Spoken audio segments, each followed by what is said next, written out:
Cuman hanya ingin sedikit mengingatkan, ketika orang sakaratul maut itu disunnahkan dihadirkan di sebelahnya yang pertama siwak, yang kedua air, yang ketiga orang di sebelahnya yang membacakan surat Yasin, surat Ar-Ra'd, surat Al-Mulk, karena ini surat-surat yang yusahil khurujil ruh, yang menggambarkan keluarnya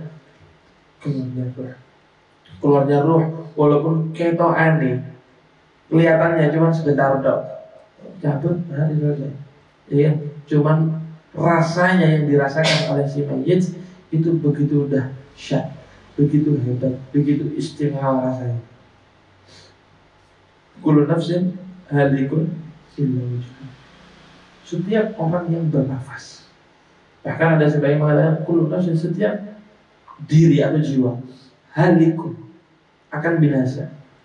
Baik itu manusia, baik itu jin, baik itu binatang, semuanya akan dibinasakan oleh Allah Subhanahu.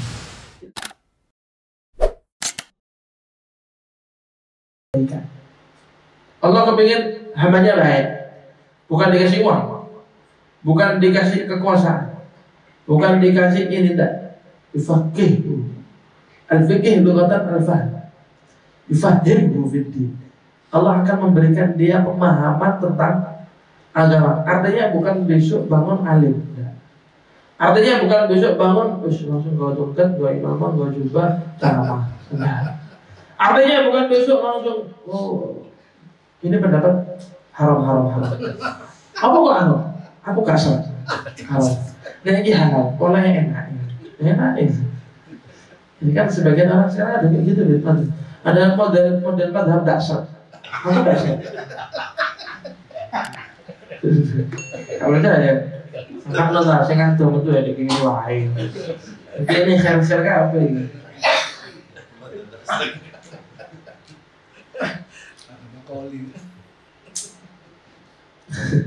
Madhab dasar ini salah itu. Aku kasar, tak usah dilakukan. Haram. Nanti suatu hari kalau dasar halal. Oh halal, apa aku serak saya? Enak ya, turun wahyu. Baik. Sedikit membahas daripada fikih yang sudah kita bahas kemarin. Kita membahas tentang azsalul mayyit, bagaimana seseorang memandikan mayit. Sebelum kita membahas tentang memandikan mayit, sebelumnya kita juga bahas tentang bagaimana cara kita menghadapi orang yang sakaratul maut. Tata caranya, adab-adabnya kita sudah bahas di pelajaran kemarin. Cuman hanya ingin sedikit mengingatkan, ketika orang sakaratul maut itu disunnahkan dihadirkan di sebelahnya yang pertama siwak, yang kedua air, yang ketiga orang di sebelahnya yang membacakan surat Yasin, surat Ar-Ra'd, surat Al-Mulk, karena ini surat-surat yang yusahil khurujil ruh, yang menggambarkan keluarnya ruh, walaupun ketokan nih kelihatannya cuma sebentar dok, cabut hari selesai, ya, cuman rasanya yang dirasakan oleh si mayit itu begitu dahsyat, begitu hebat, begitu istimewa rasanya. Kullu nafsin halikun illa wajhah. Setiap orang yang bernafas, bahkan ada sebagian mengatakan kullu nafsin, setiap diri atau jiwa halikun, akan binasa. Baik itu manusia, baik itu jin, baik itu binatang, semuanya akan dibinasakan oleh Allah Subhanahu. Illa wajhah, kecuali Allah Subhanahu wa ta'ala. Bahkan dalam satu ayat lain sakaratul maut apa? Za'iqul apa? Kullu nafsin dha'iqatul maut. Kullu nafsin dha'iqatul maut. Setiap jiwa, orang yang bernafas dan sebagainya akan merasakan rasanya meninggal. Akan merasakan. Walaupun meninggalnya dada, walaupun meninggalnya jantung. Kalau jatuh pesawat, pesawatnya buat vlog terus, kalau parasutnya mogok, tak melaku, kan jantung langsung mati kan itu, langsung mati. Sekiranya kalau kita lihat seakan-akan ya wis selesai mati langsung. Padahal dha'iqatul maut, mereka merasakan rasanya nyawa dicabut. Orang yang tertabrak yang kepalanya sampai uliyahulillah medali kena kontainer, ya terlindas. Itu mungkin kalau kita lihat meninggalnya cuma 5 detik selesai. Sepeda motoran terus hari selesai, 5 detik selesai. Tapi dha'iqatul maut, dia tetap merasakan rasanya nyawa dicabut. Semua orang merasakan. Nabi SAW aja merasakan. Nabi Muhammad SAW aja orang yang paling mulia, yang paling istimewa merasakan daripada rasanya sakaratul maut. Nggak gampang rasa sakaratul maut. Nah ini ditugaskan orang-orang di sebelahnya bawa air, bawa siwak, sama bawa orang-orang yang siap untuk membacakan surat Al-Ra'd, surat Al-Yasin, surat Al-Mulk dan lain sebagainya. Bahkan dalam kitab Syurah Gharib dikatakan bahwasanya kalau memang mayit itu terlihat ada isyarat, ada gorinah, kalau dia minta air wajib dikasih air. Karena di waktu itu orang paling haus, keadaan yang paling haus di waktu sakaratul maut. Fayaji'u syaitan biqubin baridin minal ma'. Datang setan bawa gelas, khusus kami ini full es batu, barid, gelasnya berkeringat saking dinginnya. Kau mau minum air? Usjud li, sujud kepadaku, tak kasih air. Kalau sujud sama iblis murtad, tidak sujud kehausan. Akhirnya dia sujud sama iblis. Tidak sampai di situ, tidak dikasih sama iblis, dituangkan, dibuang itu air. Setelah dibuang itu air, meninggal orang tersebut. Wal'iyadzubillah min. Dan itu sudah pernah terjadi. Ada salah satu ulama, orang alim, orang masya Allah ngerti hukum, satu orang. Ini bisa kita ambil ibrah ceritanya. Orang ini tadi hidup sendiri, tidak punya istri, tidak punya saudara, hidup di satu rumah sendiri. Suatu waktu ada 2 orang bersaudara datang. Ada 2 orang bersaudara datang. Dia ngomong, ya Syekh, saya ingin jihad, ikut perang. Saya ini cuma 3 bersaudara, 2 laki, 1 perempuan. Saya mau titip adik saya perempuan, tolong jagain. Nanti sepulang saya dari jihad, saya ambil lagi itu adik saya perempuan. Karena kenapa kok tadi itu kesampaian? Karena saya tidak percaya sama orang kecuali sama saya. Oh, ini guru kok. Ini orang alim, ini orang ngerti hukum, orang ngerti agama. Ya ini dititipkan. Ini orang syekh, orang ngerti hukum, orang ngerti ilmu. Ini perempuan ditaruh kamar kos sendiri, dikunci, nggak ada yang boleh masuk. Hatta syekhnya sendiri nggak masuk. Tapi setiap harinya, ya namanya manusia, karena ini perempuan tidak keluar rumah, setiap harinya tidak keluar kamar, setiap harinya ini syekh mau tidak mau ngirim makanan. Kalau ada ngirim makanan ini kan dibuka pintu itu, buka dikirim, tidak lihat, buka, setiap hari itu. Subhanallah, syaitan di sini. Makanya dzubihal ilm fi fakhdil mar'ah. Ilmu itu bisa hilang kalau kelihatan perempuan. Kata ayat ini bismillah akal sehat hilang. Kalau dalam masal al-Arab, idza qama dzakar zahal al-aql. Qama dzakar itu handa berdiri, akal sehatnya hilang. Dikasih makan. Saja syaitan datang. Kau masuk sini tidak mau lihat perempuan. Kelihatan hantar sekali. Sekali kelihatan. Badan itu berombak. Tobat terus itu selesai. Rabbak ghafur, Allah Rabbak rahim, Rabbak karim. Terus tetap lebih dia mau. Sampai suatu waktu dia kayak merasa tidak sengaja melihat tangan si wanita tersebut. Entah waktu ngambil makan lupa ditutup atau terbuka. Kelihatan. Oh, tahjiz. Ajib ini. Oh, teh. Ada lucu lah orang. Tak punya istri ni. Terkira. Ayat ni. Terus, astagfirullah. Kemudian dia istighfar. Ijib syaitan. Marah. Datang lagi syaitan. Kau itu tuan rumah apa? Ini tamumu di rumah. Masa sampai saat ini Kau tidak pernah memuliakan tamumu. Kau hanya muliakan dengan memberikan dia makanan dan minuman, selesai. Tolong macam apa kau itu? Caranya syaitan. Makanya dalam qasidah Burda dikatakan wa khalifin nafsa wa syaitana wa asihima wa inhuma mahadhakan nusha fattahini wa inhuma, walaupun keduanya ini ngasih nasihat, harus dipertanyakan lagi nasihatnya mereka.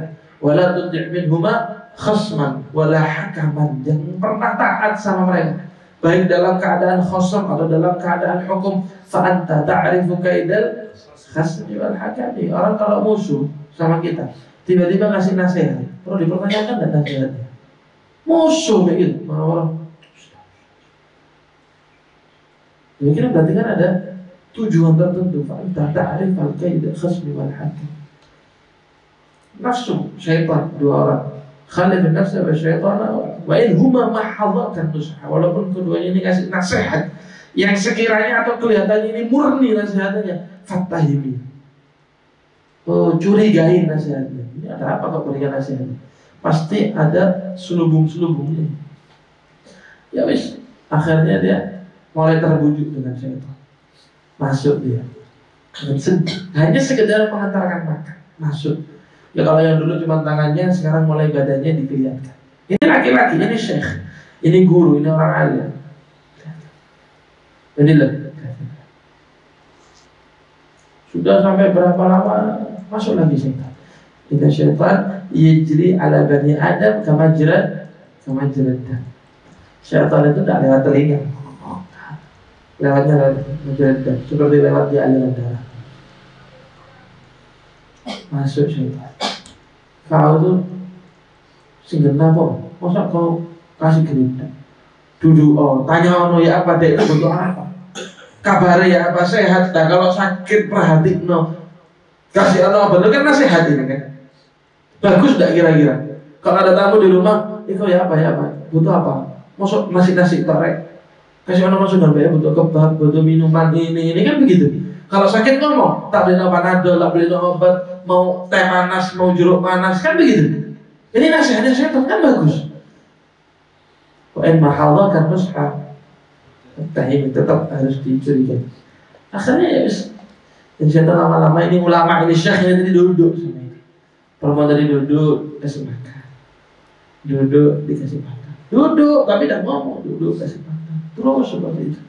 Terus sebenarnya ada satu syair yang mengatakan nadratun fabtisamatun fasalamun fakalamun famau'idun falikum. Itu ciri-ciri orang mau zina, tata tertibnya orang mau zina itu seperti itu. Nadratun fabtisamatun fasalamun fakalamun famau'idun falikum. Nadrat bisa asik salam lagi, habis salam kalam. Habis bicara salam kan kalah. Boleh chat WA, nomornya di mana? Kalau itu ketemu, ambil tempat janji, kali kau ketemu. Kalau sudah ketemuan, wallahu a'lam bishawab. Kalau sudah ketemuan begitu. Akhirnya ini syekh sampai berzina.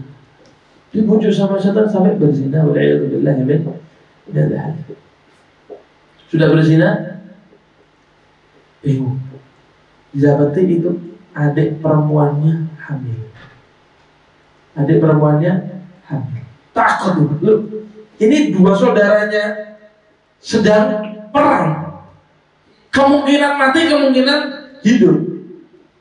Kalau hidup, terus ini perempuan adik lapor deh dulu nih. Ya aku sih diperangi. Tapi nek mati ya wis mati. Cuman kan masih ada kemungkinan hidup ini dua saudara. Akhirnya dibunuh itu perempuan. Setelah dibunuh bingung, mau dikubur di mana ini jasad perempuan? Keluar nanti orang tahu. Akhirnya dia kubur di dalam kamarnya. Sudah dua dosa yang dia lakukan karena perempuan, berzina dan membunuh. Udah habis-habisan dikubur di dalam kamarnya. Tidak lama kemudian datang dua saudara. Oh alhamdulillah ini saya pulang dari perang, bawa sedikit harta. Sebagian harta kami saya berikan kepada kamu wahai syekh, karena alhamdulillah kamu telah menjaga adik saya. Maka dia apa itu? Alhamdulillah, terima kasih. Di mana adik saya? Dia adik dulu ya. Adik kamu keluar. Gak pakai izin sebenarnya. Iya kan? Oh iya. Lalu dia berbohong. Keluar juga orang-orang. Dicari di daerah tersebut tidak ketemu sama sekali. Akhirnya itu Syekh kepergok dan diketahui bahwasanya kuburan atau jenazahnya ada di dalam kamarnya. Dipukuli itu Syekh mati-matian. Dipukuli habis sama dua orang bersaudara tadi. Sampai fil akhir dia dipasung. Disalib. Habis dipukuli disalib. Setelah itu ditinggal di bawah terik matahari yang begitu panas berhari-hari tanpa makan, tanpa minum, sehingga hadarat sakaratul maut, sampai dia dalam sesi sakaratul maut. Kemudian datang setan, dia kabar bawa segelas air yang begitu dingin. Atau kalau mana kalau mau ini air, usjud li sajidin, sujud sama saya akan berikan kau segelas air. Ini orang syekh alim masih berpikir dia, oh enggak, ini saya tadi nanti saya kalau sujud bisa murtad ya, tapi apa pada saya berikan kamu air, kamu minum, dan kamu kan sehat, kamu kan bisa tobat nantinya. Wa in mahadhakan nusha fatahimi, tetap setan kasih nasihat, minum kan. Nanti kalau sudah kamu minum kan kamu sehat. Kalau sudah kamu sehat, tobat. Innallaha ghafurur rahim. Allah Maha Pengampun. Akhirnya nurut kamu setan. Sajad li syaitan, duduk dan sujud di hadapan syaitan. Apa yang dilakukan syaitan? Itu air ditumpahkan di depannya. Ketika melihat air ditumpahkan, dia syok. Ja'atul wafah. Tidak dikatakan meninggal dia seketika. Syekh alim yang selama hidupnya dia belajar, tapi akhir hayatnya karena perempuan, wal'iyadzubillah min dzalik, maksudnya apa? Fitnah. Wal'iyadzubillah min dzalik. Jadi akhir orang pedomannya itu mana? Akhir hayatnya ini. Makanya dalam hadis Rasulullah SAW mengatakan, bainahu alladzi yasbiqu alal kitab fa ya'malu bi amali ahli jannati fa yadkhuluha. Kalau dia amal-amalnya kesehariannya baik, tapi tetap maktubnya dia min ahli dan falas min ahli. Tapi kalau keamalannya sebelumnya dia buruk, tapi dia maktub min ahli jannah. Ketentuan dari Allah Subhanahu wa ta'ala. Kita cuma hanya berdoa sama Allah Subhanahu wa ta'ala. Mudah-mudahan kita semuanya husnul khatimah. Mudah-mudahan kita sama Allah Subhanahu wa ta'ala diberi panjang umur, diberi ketaatan oleh Allah Subhanahu wa ta'ala, dan tidak kita jadikan kehidupan kita sebagai bala, sebagai musibah, sebagai wabah, sebagai ujian dari Allah Subhanahu wa ta'ala, tapi kehidupan kita dijadikan kehidupan dan keluarga kita dijadikan keluarga yang sakinah, mawaddah, warahmah, ala tulil umur, fi khair wa afiyah. Rabbi fanfa'na bi barakatihim wa hdina al-husna bi hurmatihim wa amitna fi tariqatihim wa mu'afatihim min al-fitani. Ya Allah biha, ya Allah biha, ya Allah biha husnul khatimah. Ya Allah biha, ya Allah biha, ya Allah biha husnul khatimah. Ya Allah biha, ya Allah biha husnul khatimah. Mudah-mudahan Allah terima semua amal ibadah kita semuanya di pelajaran-pelajaran yang sebelumnya, dan diberikan manfaat oleh Allah Subhanahu wa ta'ala, dan tidak diharapkan oleh Allah Subhanahu wa ta'ala ilmu-ilmu yang lainnya, sehingga bisa masuk ke bulan Syawal dan bisa meneruskan serta istiqamah dalam pelajaran yang seperti ini. Hadirin wa rahmatullahi wabarakatuh. Wassalamualaikum warahmatullahi wabarakatuh.